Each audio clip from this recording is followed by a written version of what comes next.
Welcome back in here to the Jordy Culotta Show, driven and powered by Go Chevrolet. We are going to go out west and touch base with Ben Bolch, who covers UCLA. He's the beat writer over there for the Los Angeles Times, and get a little preview on UCLA and the pending trip for LSU's faithful heading out west to Pasadena next week for the Rose Bowl matchup versus the Bruins and the Tigers. We welcome Ben into the conversation here. Ben, thank you for waking up with us this morning. Good morning.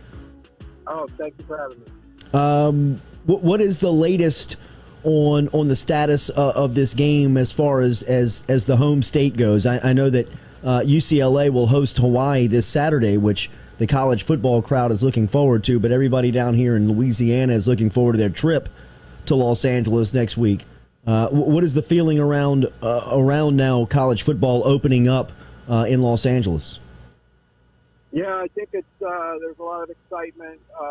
There's going to be some protocols in place. Everybody's going to have to wear their masks, except when they're actively eating or drinking, and that's kind of the big thing. And they also kind of throw in the caveat of things can change based on latest numbers and projections. But my understanding is, it's not like we're on the verge of a shutdown here or anything. So I think we should be good to go for these next two games. The Hawai'i game will be kind of a test run here to see how it works with everything. And then obviously it'll be a much bigger crowd when LSU comes in. So it's actually good, I think, for UCLA to have this Hawai'i game. As I said, it's sort of a test run to see how it's going to work when we do have a big crowd back at the Rose Bowl. Yeah, Chip Kelly is now at year 4 of his tenure and has, I guess, underperformed, Ben, as far as his expectation goes. I know that there's a high price tag on his name and on his staff.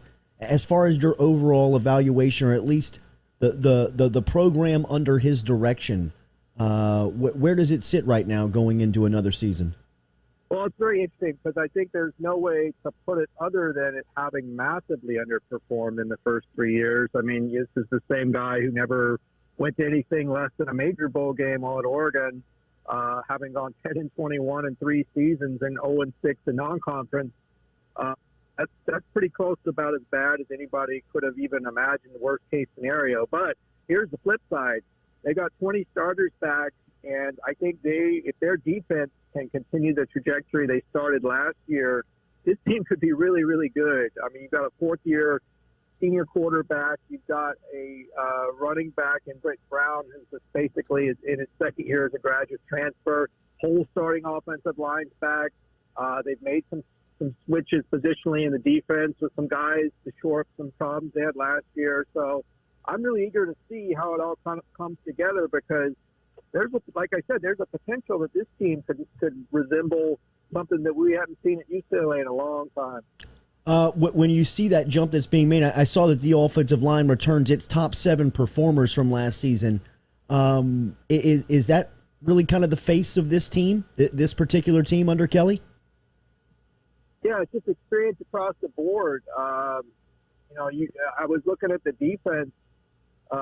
Yesterday they finally released their depth chart, and I believe every starter on defense is a senior, which I don't think I've ever seen that at UCLA. So some of these guys are transfers, of course, but these guys have played. They know the drill. They know what they need to do. So you're not going to probably see those kind of freshman mistakes that you often see with a handful of guys start the season. I think this team's going to be kind of ready to roll, so to speak, from the opening game. Dorian Thompson-Robinson has made a really nice improvement, it seems like, over the past couple of seasons where he's become one of the top performers in the Pac-12. It seems like he's very comfortable in Kelly's system right now. What do you anticipate from here in year 4? Yeah, I mean, he's got all the tools that you need to be, frankly, one of the top quarterbacks in the country. The thing with him is just decision-making, keep playing within himself, not throwing the ball into traffic. And he's had a kind of a puzzling penchant for fumbling the ball, especially his first 2 years, even some instances where not even contact-driven. He just dropped the ball. But last year he made a huge step up. He had to miss 2 games long COVID protocol. But if you look at his 5-game numbers, they project really the top 20 level in the country. So He's poised and ready, and this team is hungry because, as we talked about at the Open, 10-21 in 3 years under Chip Kelly, they have a lot to prove, and a lot of these guys, it's some of their last season, they don't want to go out with anything similar to what they've done so far. Ben Bolch joining us here from the Los Angeles Times. He covers UCLA and joining us here on the Jordy Culotta Show.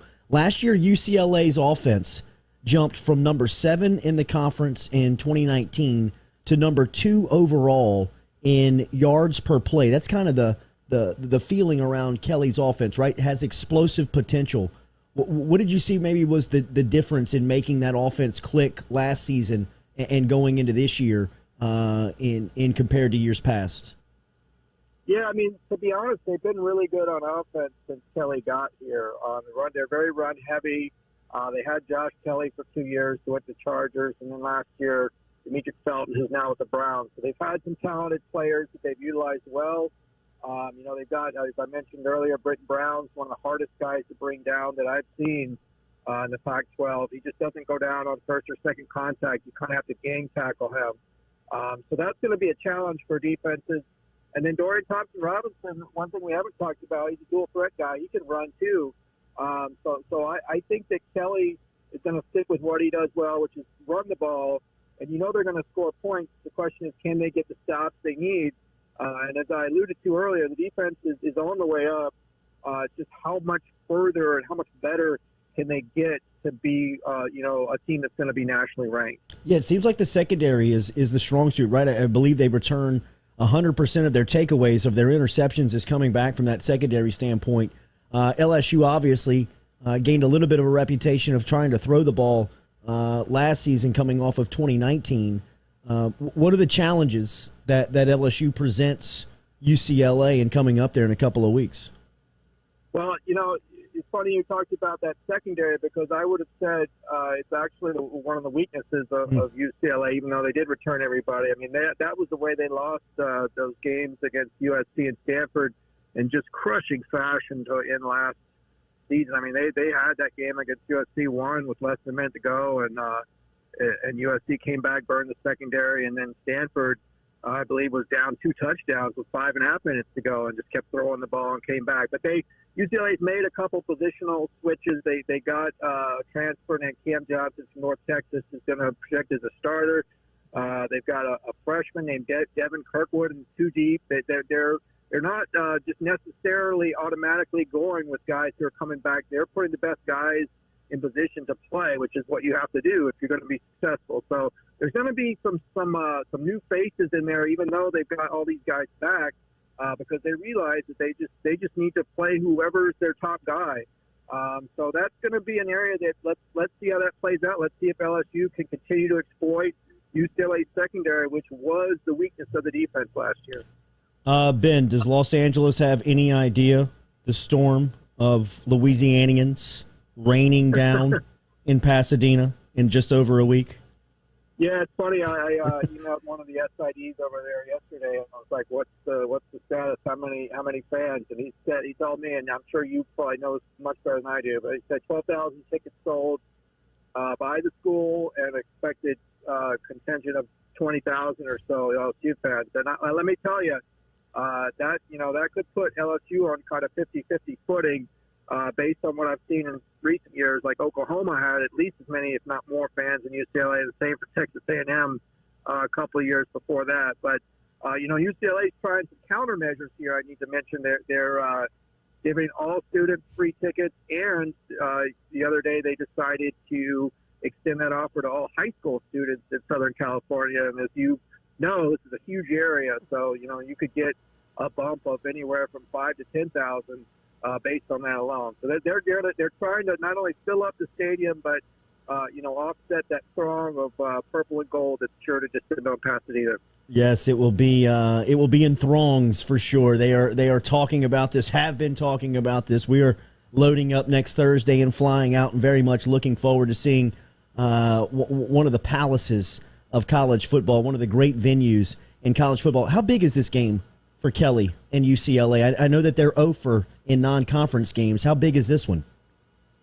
Yeah, it's huge. I mean, especially if they need to get the monkey off the back with Hawai'i, and then if that happens, then you've got this huge kind of momentum, program defining type win that's just dangling in front of you they're going to try to obviously snatch. So this is the kind of game that if you win this, everybody will just forget about those past struggles and say, here it is. This is why we hired the guy.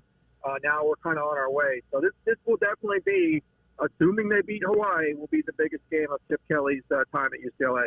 Ben, can you speak to the numbers? I read a piece a couple of weeks back on just the numbers of high school players in the state of California. Obviously, a very talent-rich state when you talk about all sports, but specifically football, and really had a corner on at least that part of the country as being just a great producer of high school talent. Where the numbers are in recruiting and just how fierce the battles are now in that state between Chip Kelly and Clay Helton and Stanford and Oregon and Cal and everybody that's trying to recruit that state. Have the numbers dipped in high school football to a point where these recruiting wars are now becoming extra fierce?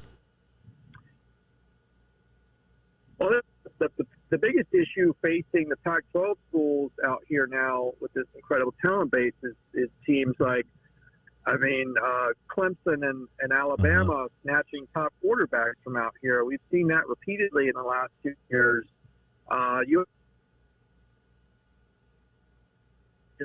But interestingly enough, UCLA just flipped a lineman, Jay Toya, from USC, who went to spring practice. It's like he was just going to be an all-world player at USC, and then decided he didn't like the experience and wanted to come to UCLA. So, I think if Chip Kelly can get, a 9-10 win season, his recruiting will just kind of take off like a rocket. I think he's kind of been a little bit stagnant. I think the lack of success has hurt him. He got a little bit of a name bump to start, but then it kind of tailed off.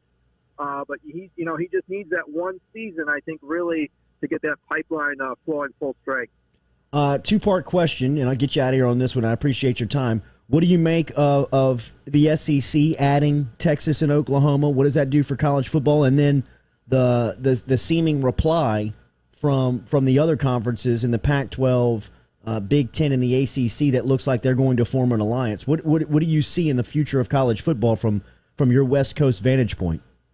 Yeah, they're definitely going to need to be some kind of a counter from a Pac-12 perspective because, the balance of power already out your way, and now you make this new move, and it's towards, the southeast from where I am, and we're at the other end of that spectrum. So, anything they can do to offset that and not let the SEC run the world, as they say, is going to be something that needs to happen because the Pac-12 already has the natural disadvantage of the time difference where, a lot of these games that are playing aren't being watched. And if you can add in, an ACC school or for non-con, I know they're talking about non-conference scheduling, but just have, some of those big names and earlier start times just to broaden interest and really give the Pac-12 a bigger foothold nationally. They absolutely need to do that. I lied. This is the last one. Sorry about that. Thank you for your time again. How is Kelly's relationship with the boosters and with the UCLA alumni? How is he received in those circles? Yeah, it's interesting you asked that because it was an issue at Oregon, which I frankly I couldn't believe because they were so successful. But when he first got hired, I reached out to Mark Salbate, who's an author based out of Oregon, and he was saying, look, the guy was like the greatest coach they've ever had, and the fans still wanted him fired because they hated him, and he never was cooperative or did anything, wouldn't even drive up to Portland from Eugene for a booster event. And I've seen it firsthand here. I asked him yesterday, I was like, well, you had record low attendance in 2019. How do you feel about your outreach with the fans? And he basically said, oh, I just, if they ask me to show up somewhere, I'll show up somewhere. So I don't think he really gets what it means to connect with the fans and have any sort of outreach. That's not really, he's just a straight on ball coach, and that's all he's really worried about. But my counter to that would be, that's great if you're winning 10, 11 Right. games a year and going to major bowl games. But when you're not, you gotta really make that outreach and kind of soothe those wounds that come with not having a good program. So that's an area where he's really struggled, and it's cost him with the team not doing well. Ben, we are very much looking forward to our trip out to the City of Angels next week. Thank you for your time this morning. Yeah, thank you, and have a safe trip out here. Yes, sir. Thank you, Ben.